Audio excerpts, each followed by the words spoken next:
Imagine a projectile so strange, so impossibly fast, so unnaturally thin, that when it struck the German Panther tank's legendary sloped armor, the armor didn't deflect it.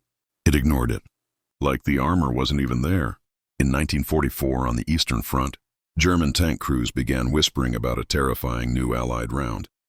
A round that looked like a needle, punched through 80 minutes of sloped steel as if it were cardboard, and left such a small entry hole that crews didn't understand what killed them until it was too late. Some German engineers even wrote, "This is no shell. This is physics broken." For decades, the existence of this mysterious needle round was denied, classified, or dismissed as a myth. But it wasn't a myth. It was real. This is the story. Introduction: the enemy of all gunners, sloped armor. To understand why the needle round was so shocking, we first need to understand the monster it defeated, the Panther tank. The Panther wasn't just another tank. It was an engineering statement, the ultimate expression of German battlefield logic. If you cannot be hit, you cannot be killed. Its armor wasn't just thick, it was angled at 55 degrees, creating the legendary slope effect which increased effective thickness, caused shells to ricochet, spread impact energy, turned even powerful hits into harmless sparks. A vertical 80mm plate became a 140mm problem when sloped. For Allied gunners, the Panther's glacis plate was a nightmare. Even powerful guns, 76mm 17-pounder, 85mm had trouble at normal combat ranges. Crews often reported, "You could hit it, but you could not hurt it." The crisis of 1944, when Allied shells failed. By late 1943, the Allies realized something terrifying. Conventional AP shells were becoming useless against advanced German armor. Why? Because traditional APBC and APCBC rounds relied on messy, blunt or capped noses and brute force impact. But against sloped armor, that design worked against them. The shell's flat nose caught the slope, then slid, bent, or shattered. Allied engineers started to panic. If they could not penetrate Panther sloped armor, then the Panther would dominate the battlefield throughout 1944. Enter the Allied research labs, British, American, and Soviet, all fighting the same invisible enemy, geometry. The birth of the needle concept.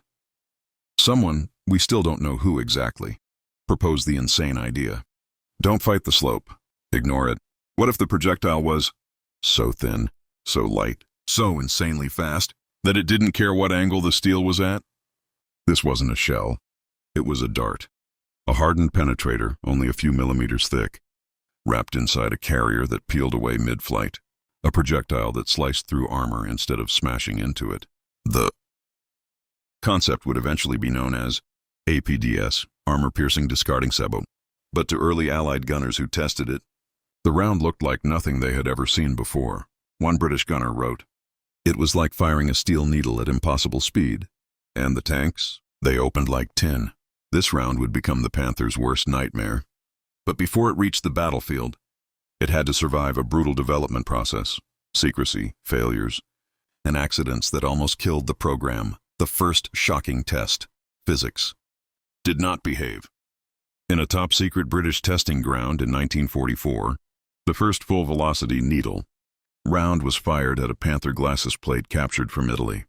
Observers expected bouncing, deflection, shattering. Instead, the needle penetrator punched straight through, leaving a hole the diameter of a pencil. It didn't mushroom. It didn't ricochet. It didn't slow down. The exit hole was so clean that an engineer said, "It looks like someone drilled through it with God's own power tool."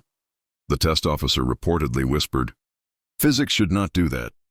From that moment, the myth of the secret needle round was born. But the Germans didn't hear about it, not yet. Their shock came months later, on the battlefield. The Allied superweapon that shattered the rules. The secret labs where the needle was born. By early 1944, British weapons labs were in a frenzy. The Panther was dominating long-range tank duels, and every intelligence report repeated the same fear. If Germany produces enough Panthers, the Western advance will stall. So, in underground bunkers and fenced-off laboratories, engineers worked on something radical, a projectile that did not behave like a shell. This wasn't about explosive fillers, fuses, or ballistic caps. It was pure physics, velocity and density. The engineers called it Saboted Kinetic Penetrator, MKE, but test crews gave it a more dramatic nickname. The Needle. Why? Because when they removed the outer carrier, inside was a long, extremely narrow dart of tungsten carbide, hardened to near ceramic density, incredibly smooth, with a sharp, almost surgical tip. It looked like a weapon designed by a surgeon, not an artillery engineer. The idea was simple. Small cross-section for no resistance, extreme velocity, or unstoppable penetration. But to fire something that small from a 6-pounder or 17-pounder gun, engineers designed a sabot, a shoe that wrapped around the dart. Once the projectile left the barrel, the sabot split into petals and peeled away, leaving only the dart flying forward. It was a weapon that belonged to the future, decades ahead of its time. The Day of Truth. Full-scale firing trials. The British War Office arranged a full-scale demonstration at a classified test range. Targets: Panther glacis, 50-pounder slope, 80-meter. Panther lower hull. Panther turret front. Tiger eyesight armor. Rolled homogeneous steel plates for comparison. A 17-pounder gun was brought in. Officers expected a partial success. Maybe the needle would dig in. Maybe it would shatter. But what happened stunned everyone. The test crews fired the first round. Boom! The sabot petals split perfectly. The dart screamed toward the target at nearly 1,200 meters per second. And the impossible happened. It punched through the Panther glacis as if the slope did not exist. Not a deflection, not a skid, a perfectly straight, clean penetration. Observers rushed forward. The entry hole looked like a drill mark. Tiny, precise. On the inside, small fragments had exploded across the interior like shotgun pellets. A German crew sitting inside would never have had a chance. One engineer whispered, "We have created the arrow of death." Another, stunned, wrote in his notebook, "Armor slope defeated completely. Penetrator unaffected." Word spread through classified channels. This was not just a new shell. It was a new era of warfare. German intelligence gets a frightening report. The British kept APDS strictly secret, but war has a way of leaking information. In mid-1944, a German officer interviewed a captured British tank commander who claimed, "We have a round that passes straight through Panthers. Sloped armor doesn't help you anymore." The Germans dismissed it as propaganda, until real battlefield reports confirmed the nightmare. First combat, Normandy, August 1944. The first Panther crews to encounter the needle round didn't even understand what hit them. A Panther commander in Normandy reported, "We were struck by something impossibly small. No large entry hole, no explosive effect, but everything inside, dead. Inspectors found a tiny pencil-sized penetration. A perfectly round hole, zero evidence of shell shatter, crew wounds caused by microscopic steel fragments." One German engineer wrote, "This cannot be a normal shell. It is too fast, too small, too precise. It ignores the angle of the armor." Panic spread inside the Panther divisions. This was the first time. German tank crews believed the Allies were using a secret weapon. Some crewmen even thought the British had created a laser. On why the needle ignored the armor's slope. Conventional shells hit armor with a broad, blunt nose. On sloped armor, the shell sees a greater thickness. But the needle penetrator was so narrow that it struck almost as a line. It concentrated energy into an ultra-tiny point. It maintained velocity longer. It did not shatter.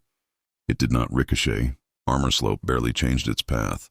This was the first kinetic weapon in history to truly defeat sloped armor through physics alone.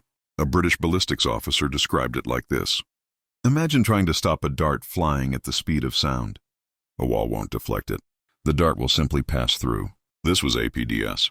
This was the needle round, and the Germans had no defense against it. The Panther's Achilles heel exposed. For the first time, Allied tank crews had a weapon that could hit a Panther frontally and win. At 500 meters, at 1,000 meters, sometimes even farther. The sloped armor advantage, the Panther's pride, evaporated.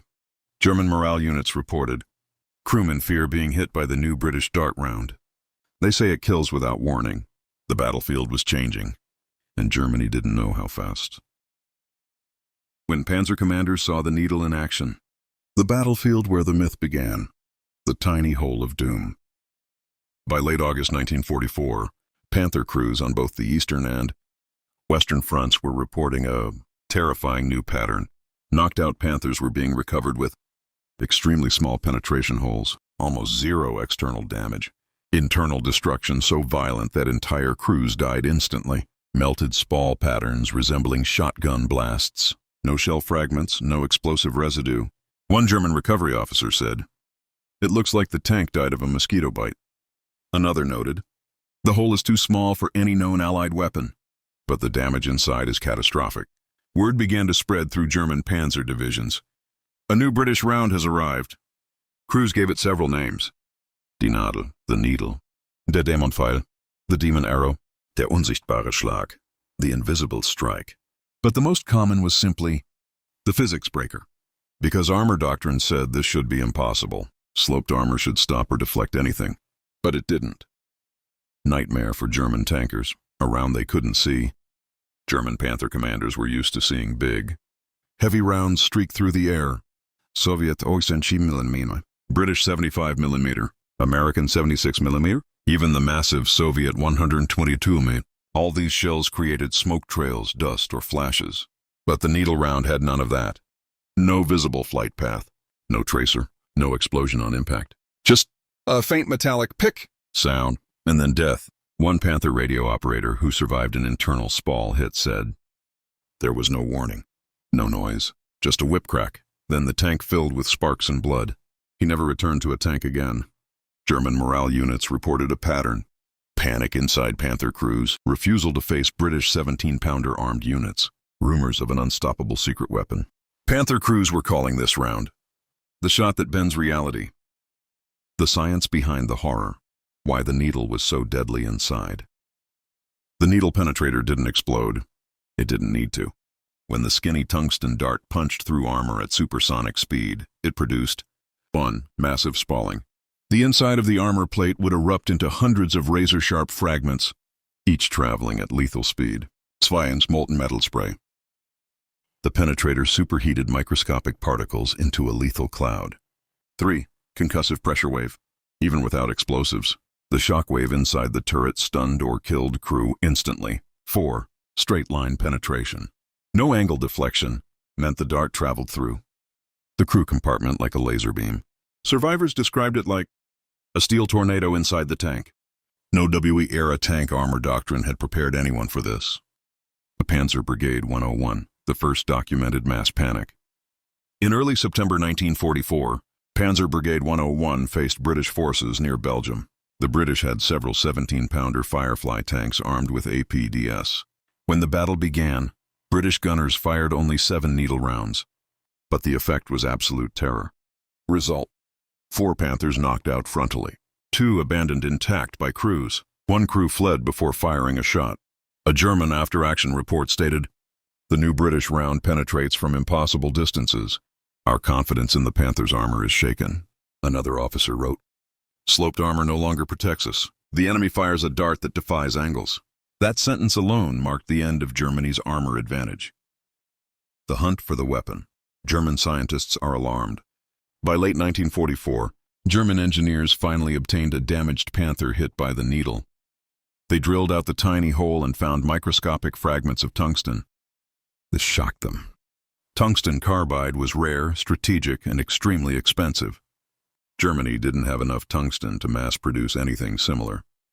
A German scientist wrote in a classified note, "The British are wasting tungsten to make a penetrator this small, but the effect is devastating." He added, "If this becomes widespread, the Panther will lose all frontal immunity."